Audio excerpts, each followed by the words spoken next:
చెప్పిన ఘనత ఒక తెలుగుదేశం పార్టీ కార్యకర్తలదే.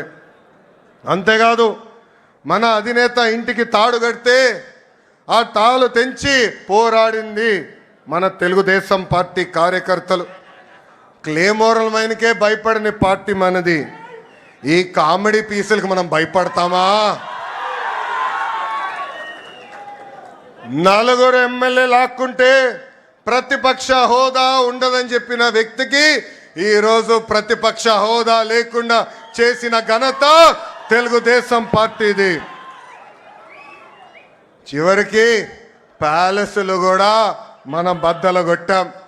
2024 ఎన్నికల్లో మన స్ట్రైక్ రేట్ కూటమితో కలిసి 94% సాధించాం. 58% ఓట్ షేర్ సాధించాం. అందరం కలిసికట్టుగా 8 ఉమ్మడి జిల్లాల్లో వైకాపాకి 0 తీసుకొచ్చిన ఘనత కూడా మన కూటమిది. అంతేకాదు మొన్న జరిగిన గ్రాడ్యుయేట్ ఎన్నికల్లో గౌరవ గ్రాడ్యుయేట్ ఎమ్మెల్సీలు కూడా ఇక్కడే ఉన్నారు. ఆనాడే చెప్పా, ఈవీఎం అయినా బ్యాలెట్ అయినా గెలుపు మనదే. ప్రజలు ప్రజాప్రభుత్వం రావాలని కోరుకున్నారు.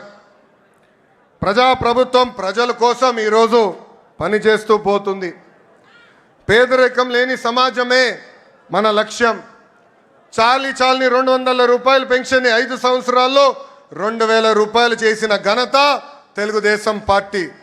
ఈరోజు అదే పెన్షన్ని 4000 రూపాయలు కూడా చేసిన ఘనత మన పార్టీకి దక్కుతుంది. దీపం పథకం కింద 1 కోటి కుటుంబాలకి మనం ఉచితంగా గ్యాస్ సిలిండర్ ఇచ్చాం. అంతేకాదు వచ్చే 10 రోజుల్లో మెగా డిఎస్సి కూడా నోటిఫికేషన్ మనం ఇస్తున్నాం. అధికారంలోకి వచ్చిన మొదటి 10 నెలల్లో 117 హామీలు పూర్తి స్థాయిలో ఈరోజు మనం అమలు చేసుకున్నాం.